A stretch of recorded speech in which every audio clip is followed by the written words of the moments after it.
Gold trusted gold buyers. మీరు తాకట్టు పెట్టిన బంగారాన్ని విడిపించి ఈ రోజు ఉన్న మార్కెట్ ధరకు కొనబడను.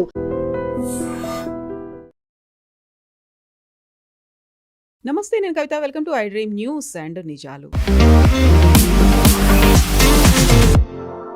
5 రాష్ట్రాలకి జరిగినటువంటి ఎన్నికల్లో ఎగ్జిట్ పోల్స్ ఫలితాలు అనేవి ఎందుకంత విచిత్రంగా కనిపిస్తున్నాయి? ఒక ఎగ్జిట్ పోల్ ఫలితానికి ఇంకొక ఫలితానికి ఎందుకంత మ్యాసివ్ తేడా, హ్యూజ్గా కనిపిస్తోంది? నిజంగా పబ్లిక్ పర్స్ని క్యారీ చేస్తున్నాయా లేదా, లేకుంటే స్ట్రాటజిస్టులు వాళ్ళ ఓన్ మార్కెటింగ్ స్ట్రాటజీని యూస్ చేస్తున్నాయా? పార్టీలని ఆకర్షించడానికి మాత్రమే చేస్తున్నటువంటి యంత్రాంగమా? మనతో పాటుగా ఉన్నారు సీనియర్ జర్నలిస్ట్ సురేష్ కొచ్చతిల్ గారు. సార్ నమస్తే. సో కొన్ని గంటల కింద వచ్చినటువంటి ఎగ్జిట్ పోల్స్ అనేది ఒక విపరీతమైనటువంటి చర్చ ఉంది. ఒక రకంగా దేశమంతా ఆసక్తిగా ఎదురు చూస్తోంది, పార్టీలేమో ఆతృతగా ఎదురు చూస్తున్నాయి. ఇది నిజమేనా కాదా అనేది. సో పబ్లిక్ పర్స్ని మేము క్యారీ చేస్తున్నాం అనుకున్నప్పుడు, ఒకటేమో ఎన్డీఏకి ఇచ్చినప్పుడు ఒకటి టీఎంసీకి ఎలా ఇస్తుంది బెంగాల్లో? అంటే యాక్చువల్లీ పోల్స్ చూస్తే అస్సాం అండ్ కేరళలో డిస్ప్యూట్ ఏం లేదు, చాలా క్లియర్. అది అస్సాంలో ఎన్డీఏకి మెజారిటీ వస్తుందని అందరూ అంగీకరించారు. ఇటువైపు కేరళలో కూడా యూడీఎఫ్కి మెజారిటీ వస్తుందని అంగీకరించారు. నంబర్స్ ఎక్కడెక్కడ కొంచెం తేడా ఉంది అంతే. కానీ తమిళనాడుకు వచ్చినప్పుడు ఎక్సెప్ట్ ఫర్ ఇండియా టుడే పోల్లో ఒకటే విజయవాడ పార్టీకి చాలా మటుకు సీట్లు ఎక్కువ ఇచ్చారు. 2 పోల్స్లో డిఎంకేకి మెజారిటీ, రెండిట్లో ఏఐడిఎంకేకి స్లైట్ మెజారిటీ ఇచ్చారు. ఇప్పుడు తమిళనాడులో మనం చెప్పలేము ఏం జరుగుతుందని, ఎందుకంటే మీరు చెప్పినట్లే నిన్న ఒక వర్డ్ మెన్షన్ చేశారు, ఎగ్జిట్ పోలా ఎగ్జాక్ట్ పోల్ ఉంటుందా అనేది. It's big question. ఎందుకంటే లాస్ట్ టైం కూడా మీకు గుర్తుంటుంది, మమతా బెనర్జీ ఓడిపోతుందని చెప్పినప్పుడు ఒపీనియన్ పోల్స్లో, ఎగ్జిట్ పోల్స్లో లాస్ట్ టైం గెలిచింది. గెలవడం ఒకటే కాదు, 215 సీట్లు వచ్చినాయి. కానీ ఈసారి ఒక డిఫరెన్స్ ఉంది దాంట్లో. అది బహుశా మనం కూడా డిస్కస్ చేసాం దీనికన్నా ముందు. ఒకటి, ఈ ఎస్ఐఆర్ ప్రాసెస్లో జరిగిన మార్పులు. ఎస్ఐఆర్లో మనకు తెలిసిన మటుకు ఫస్ట్ ఫేజ్ పోలింగ్లో కూడా పోలింగ్ పర్సంటేజ్ పెరిగింది 92%. ఇవాళ నేను ఫైనల్ ఫిగర్స్ చూడలేదు, పొద్దున్న నుంచి బిజీగా ఉన్నాను. కానీ I think it's somewhere around 92% here also today. Postal ballots ఇంకా యాడ్ చేయలేదు, 91 పాయింట్ సంథింగ్ ఉండే. అక్కడ ఏం జరిగిందంటే, మీరు ఆల్మోస్ట్ 85 నుంచి 90 లక్షల మందిని ఓటర్ లిస్ట్ నుంచి తొలగించారు. తొలగించినప్పుడు ఏమవుతుందంటే, మీ టోటల్ ఓటర్ బేస్ 7 కోట్ల నుంచి దిగి 6 కోట్లకు వస్తుంది. లాస్ట్ టైం 7 కోట్లలో 82% వస్తే, ఈ 6 కోట్లలో ఈవెన్ 82 వస్తే కూడా 92గా కనిపిస్తుంది మనకి. అది మ్యాథమెటికల్ ఈక్వేషన్. అది 100 is to 80 is to what అనేది అట్లా ఒక రేషియో వచ్చేస్తుంది. అది సో పెద్ద దాని మీద పెద్ద మనం టెన్షన్ పడక్కర్లేదు. కానీ నంబర్ ఆఫ్ ఓటర్స్ చూడాలి. నాకు ఇవాళ ఇంకా ఎలక్షన్ కమిషన్ బహుశా ఇవాళ ఈవినింగ్ దాకా రిలీజ్ చేస్తారు ఫిగర్స్. అది ఎంతమంది ఎక్స్ట్రా ఓటర్స్ ఈసారి ఓటేశారు. ఫస్ట్ ఫేజ్లో ఇంతమందిని తీసేసిన తర్వాత కూడా 20 లక్షల మంది ఎక్కువ ఓటేశారు.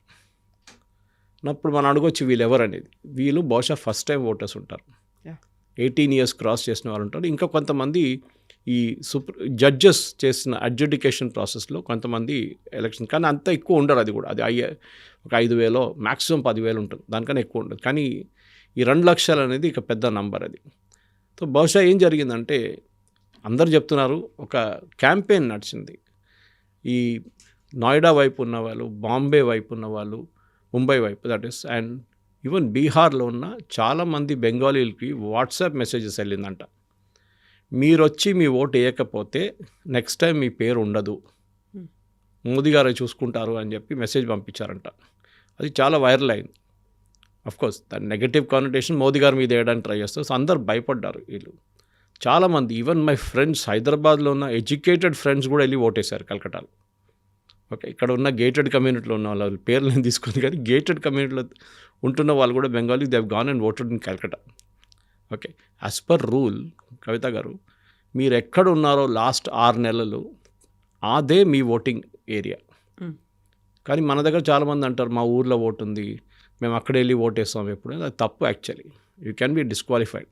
కానీ ఏం జరుగుతుందంటే, మన ఇంటికి ఎన్యూమరేటర్స్ వచ్చినప్పుడు మన అమ్మగారు నాన్నగారు ఏమంటారు, ఉన్నారు ఇప్పుడు బయటికి వెళ్ళారు, లేకుంటే ఉద్యోగానికి వెళ్ళారు వాళ్ళు అంటారు. ఇప్పుడు సిద్దిపేటలో ఉన్న వాళ్ళు హైదరాబాద్లో పనిచేస్తుంటారు, కానీ వాళ్ళ అమ్మ నాన్నగారు ఏం క్లెయిమ్ చేస్తారంటే వాళ్ళు ఉన్నారు బయటికి వెళ్ళారు ఇప్పుడు వచ్చేస్తారని. Enumerators also don't take it seriously చెప్పి టిక్. కానీ ఇప్పుడు ఎస్ఐఆర్ ప్రాసెస్ అట్లా కాదు.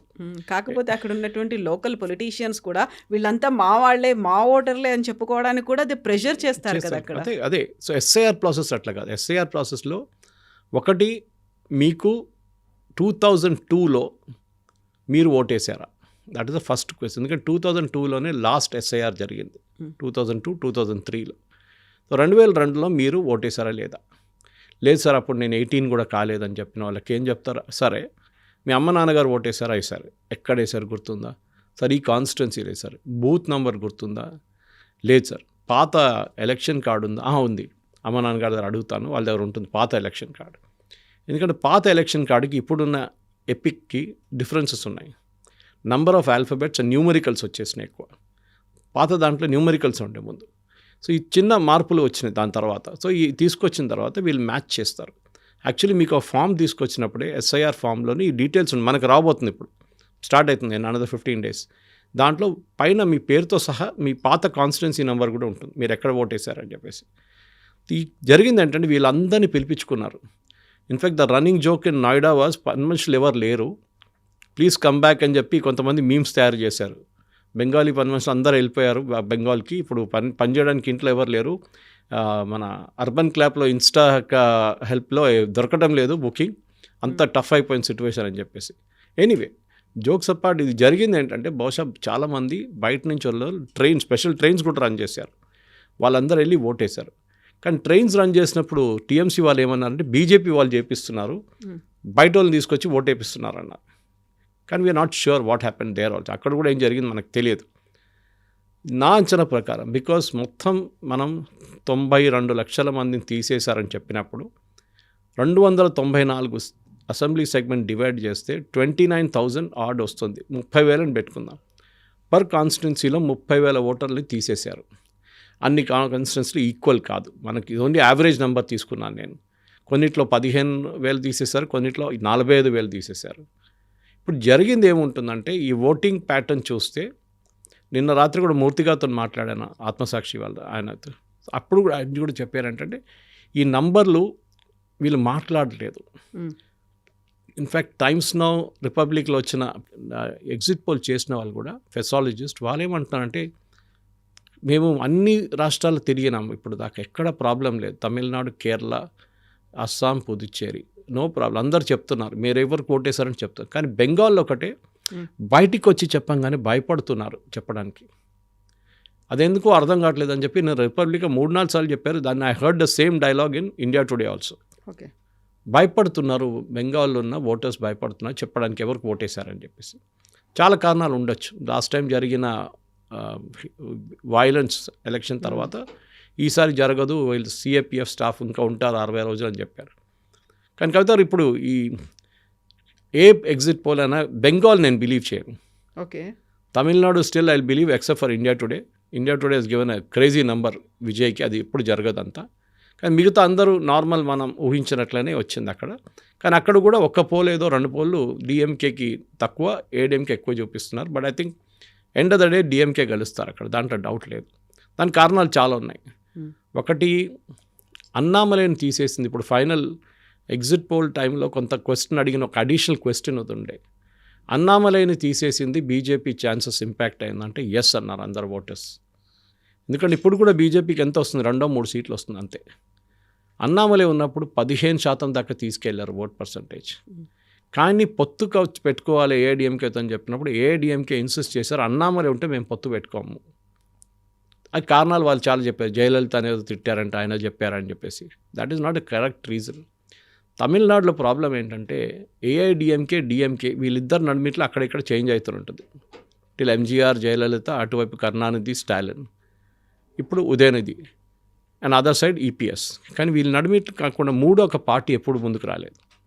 కాంగ్రెస్ కూడా లేదు. కాంగ్రెస్ ఎన్నో సంవత్సరాలు అక్కడి నుంచి కదా tallest leaders of Congress, Kamaraj అక్కడి నుంచి 2 ప్రధానమంత్రి ఇన్స్టాల్ చేసిన మనిషి, కింగ్ మేకర్ అంటారు అందరు ఆయన. బట్ ఆయన కూడా ఈ could not create a space అక్కడ కాంగ్రెస్ కోసం. ఈ ద్రవిడియన్ పాలిటిక్స్లోనే ఆడుకుంటున్నారు. అన్నామలై ఫస్ట్ టైం 15% తీసుకొచ్చినప్పుడు షాక్ అయ్యారు ద్రవిడియన్ పార్టీస్. వీళ్ళెవరు ఈ 15%? మనకు తెలియకుండా ఎవరు ఇస్తున్నారు ఓట్లు? అంత సైలెంట్గా ఎవరున్నారు? యంగ్స్టర్స్.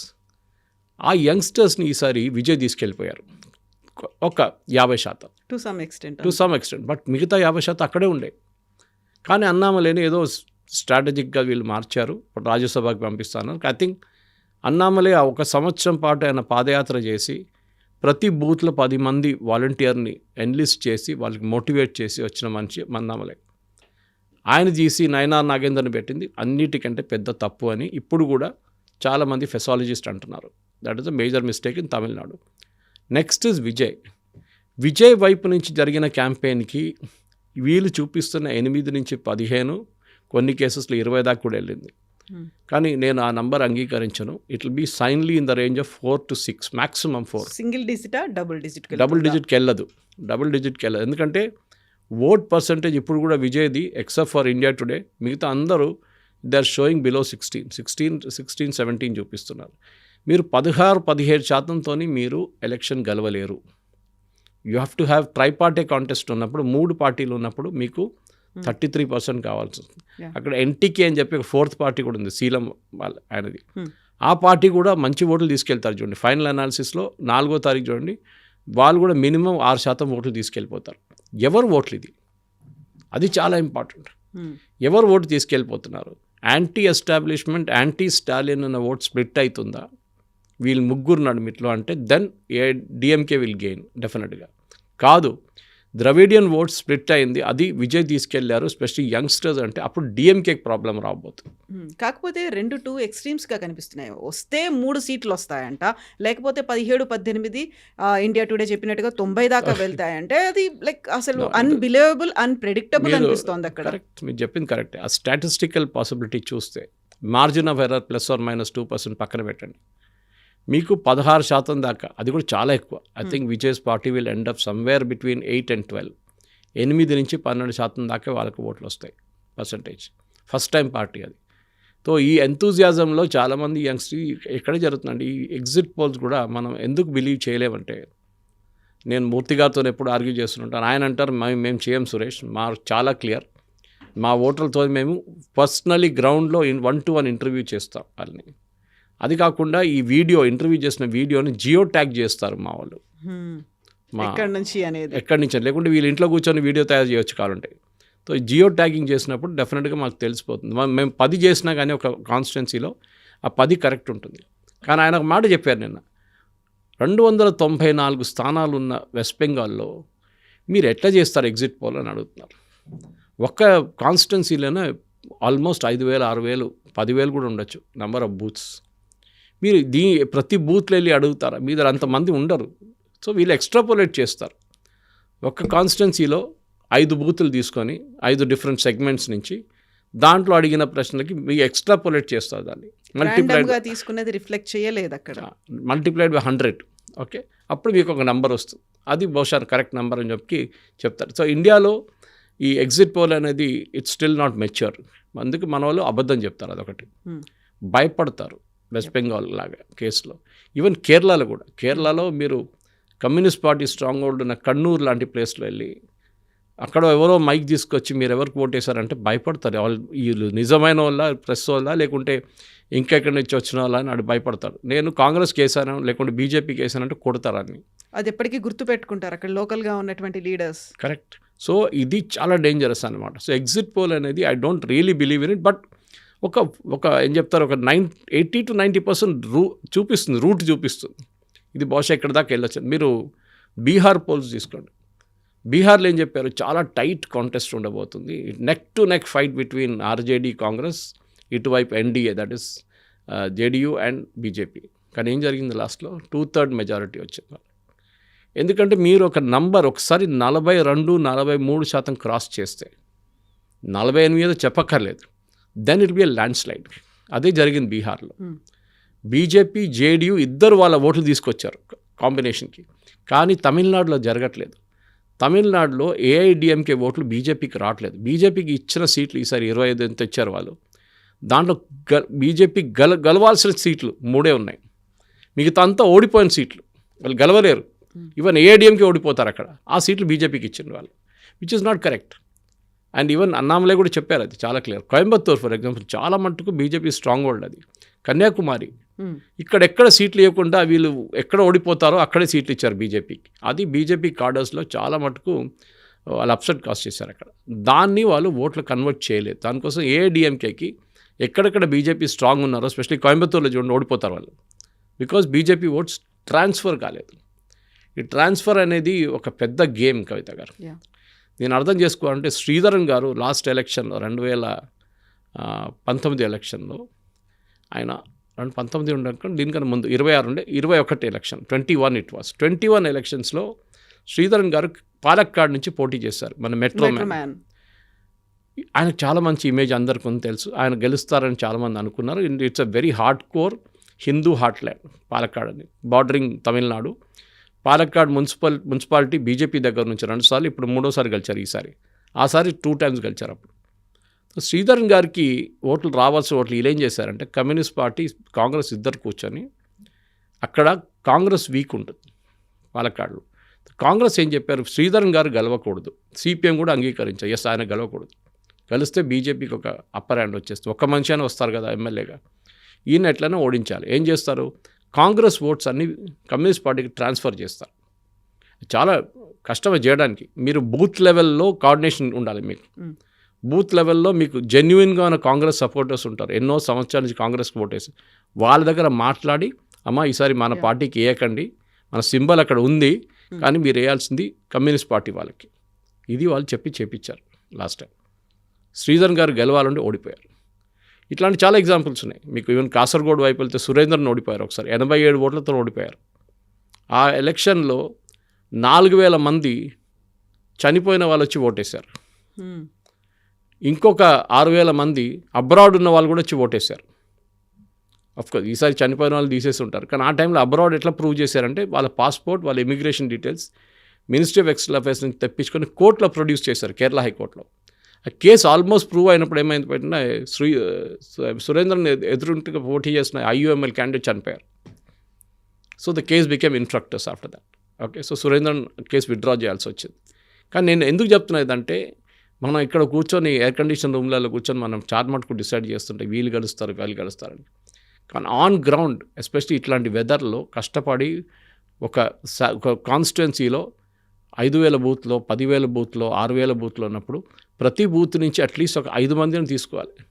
అప్పుడు మీకు ఎంతమంది వాలంటీర్స్ కావాల్సి వస్తుంది, ఎంతమంది మీ స్టాఫ్ కావాల్సి వస్తుంది. It will been thousands.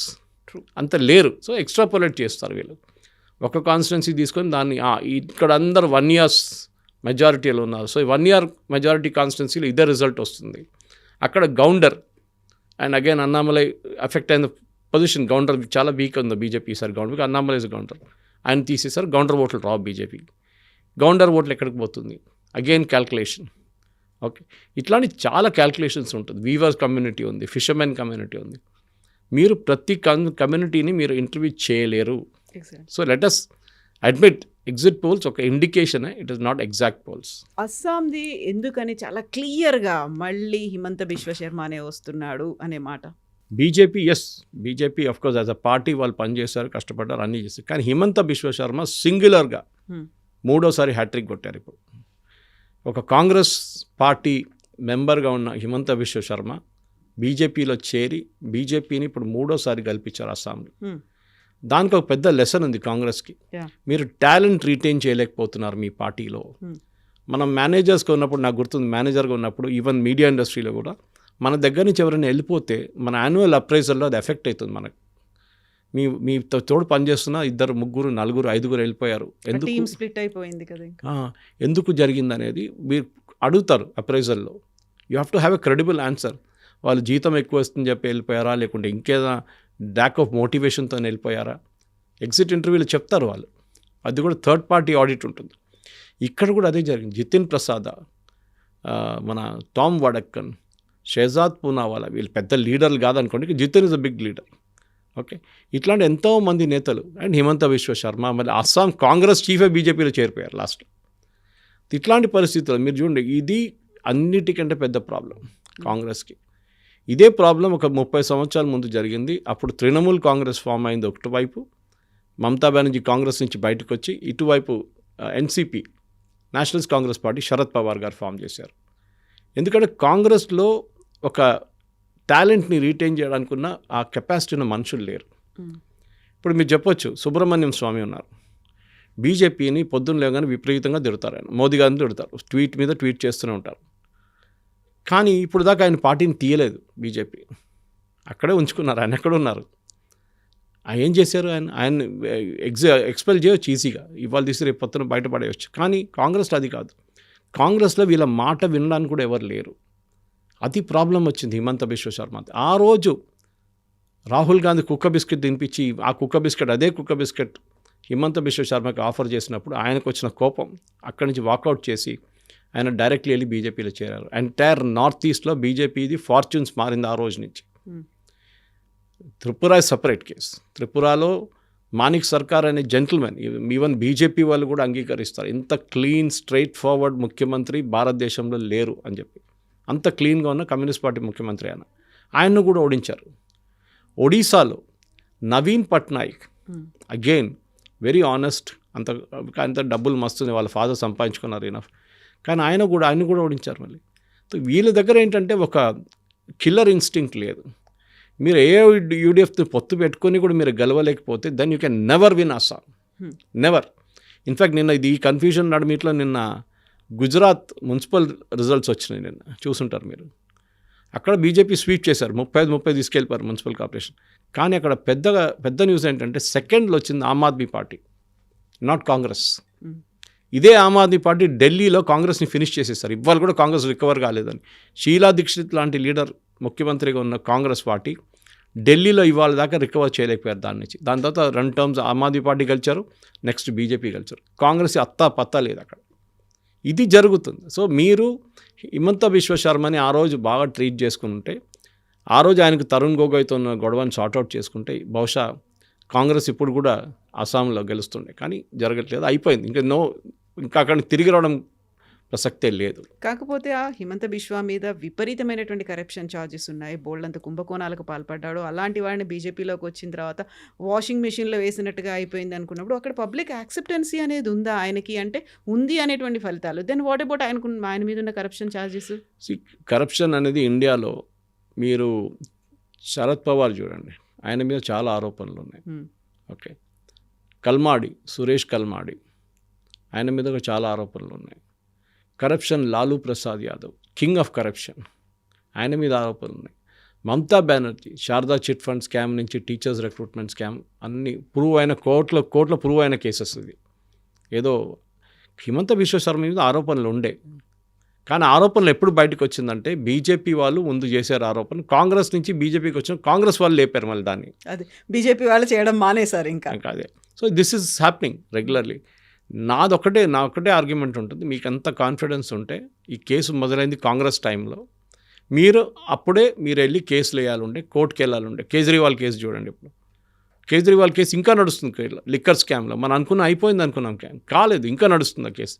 అది ఒక్క టైంలో స్టే చేశారని చెప్పి స్టే లిఫ్ట్ చేశారు.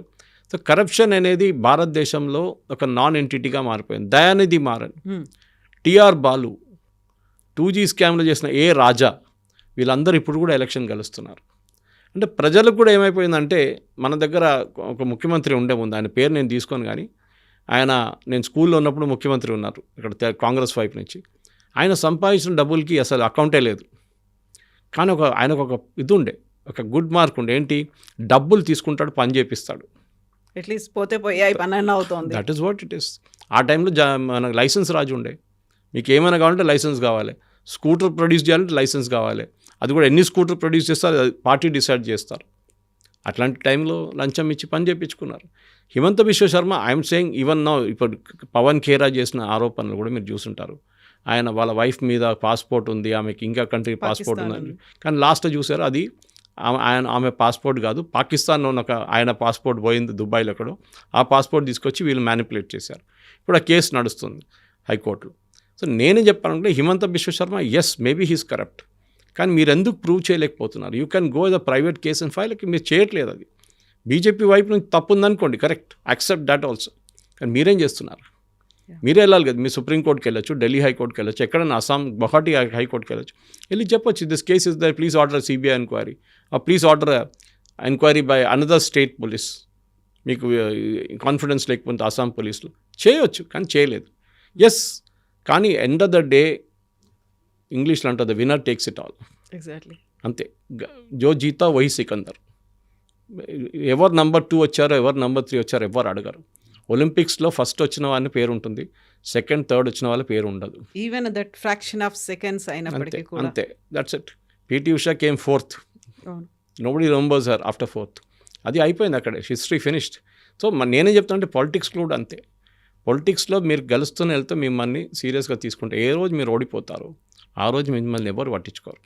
అది మెయిన్ లెసన్ అన్నమాట. కానీ పాపం గౌరవ్ గొగోయ్ కష్టపడ్డాడు, కానీ ఆయన్ని ఒక ఢిల్లీ మనిషి, he has no connection with Assam.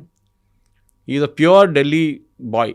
అక్కడే చదువుకున్నాడు, అక్కడే అన్నీ గ్రాడ్యుయేషన్ చేసి అక్కడే అడ్వాన్స్ స్టడీస్ చేశారు, అన్నీ చేశారు. ఇంకా వాళ్ళ వైఫ్ మీద ఉన్న ఆరోపణలు, ఆమె పాకిస్తాన్కి వెళ్ళి అక్కడ పనిచేస్తుందని చెప్పి Elizabeth, she is not Indian citizen, but పెళ్లి చేసుకున్న తర్వాత ఇండియన్ సిటిజన్ అయిపోయినారు. సో అక్కడ Himanta Biswa Sharma on his own, ఎందుకంటే చాలా ఛాలెంజ్ ఉండే కవిత గారు. కాంగ్రెస్ అండ్ ఏఐయుడిఎఫ్ కలిసి పోటీ చేసినప్పుడు హిమంత బిశ్వ శర్మ దగ్గర ఉన్న కాన్స్టిట్యున్సీలు తగ్గిపోయింది. Number of constituencies where Hindus మెజారిటీలో ఉన్నది 60 దాకా వచ్చేసింది, 60 నుంచి 70 మ్యాక్సిమం. మిగతా అంతా ఏఐయుడిఎఫ్ కాంగ్రెస్ చేతిలో ఉంది, ముస్లిం మెజారిటీ. ఇదే సిచ్యువేషన్ మీరు వెస్ట్ బెంగాల్లో చూస్తున్నారు. బీజేపీ పోటీ చేస్తుంది 294 కాదు, -126, ఎందుకంటే 126 ముస్లిం మెజారిటీ. ఫిక్స్డ్ అలాగే అదే ఆగుంటుంది. సో మీరు పోటీ చేయవలసింది ఏంటంటే ఈ 170 సీట్లు. 170 సీట్లు మీరు ఎంత గెలుస్తారు? 120 గెలవచ్చు, 110 గెలవచ్చు. You cannot go beyond that. So statistical పాసిబిలిటీలో అది లేదన్నమాట. సో బీజేపీ ఇదే సిచ్యువేషన్ అస్సాంలో ఫేస్ చేస్తారు, కానీ హీ హ్యాండిల్డ్ వెరీ వెల్. ఆయన ఏం చేశారు? పోలరైజేషన్కి వెళ్ళిపోయారు కంప్లీట్గా. హిందువులు ఒకవైపు, ముస్లిమ్స్ ఒకవైపు. హిందూ ఓట్ల నుంచి బీజేపీకి పడ్డది. అది కల్కటాలో జరగట్లేదు, అది ప్రగనాస్లో జరగట్లేదు, అది వెస్ట్ బెంగాల్లో మాల్డాలో జరగట్లేదు. మాల్డా, ముర్షిదాబాద్ అంత ఏరియాస్లో 100% సీట్లు వీళ్ళే గెలుస్తారు టీఎంసీ. 126 స్థానాలు ఉన్న చుట్టుపక్కల Calcutta, Hooghly, 24 south Parganas, north Parganas, ఇదన్నీ మొత్తం తీసుకుంటే దాంట్లో 126లో 105 ఎప్పుడు మమతా బెనర్జీ వాళ్ళ పార్టీ గెలుస్తారు. బదర్లోక్ ప్లస్ ముస్లిం ఓటర్స్ వీళ్ళు కలిసి ఓటేస్తారు, దాంతో ప్రసక్తే లేదు. సో దట్ ఈస్ వై మీరు చూస్తున్నారు. కానీ ఈసారి మార్పు వస్తే ఆ మార్పు నేను చెప్పాను చూడండి, it is not because of voting, it is because of non voting. అంటే మీరు తీసేసిన పేర్లు, దానికోసం మమతా బెనర్జీ ఇంత పెద్ద గొడవ చేసింది. తమిళనాడులో 1 కోటి మందిని తీసేశారండి. ఎవరైనా గొడవ చేశారా? చేయలేదే. ఇక్కడ బెంగాల్లో 90 లక్షలు, తమిళనాడులో 1 crore వెంట్ ఆఫ్. గుజరాత్లో 2.5 crores, అక్కడ ఎలక్షన్ జరగలేదు అనుకోండి, కానీ 2.5 crores. అస్సాంలో తక్కువ, కేరళలో తక్కువ. ఓకే, అస్సాంలో ఆల్రెడీ ఎన్ఆర్సీ ఉందని చెప్పి తక్కువ ఉంటుంది number obviously.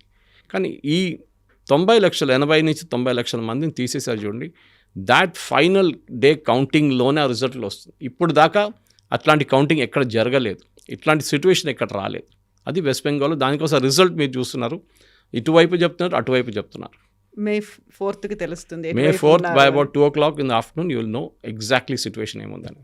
Yes sir, thank you so much. Thank you very much. Thank you.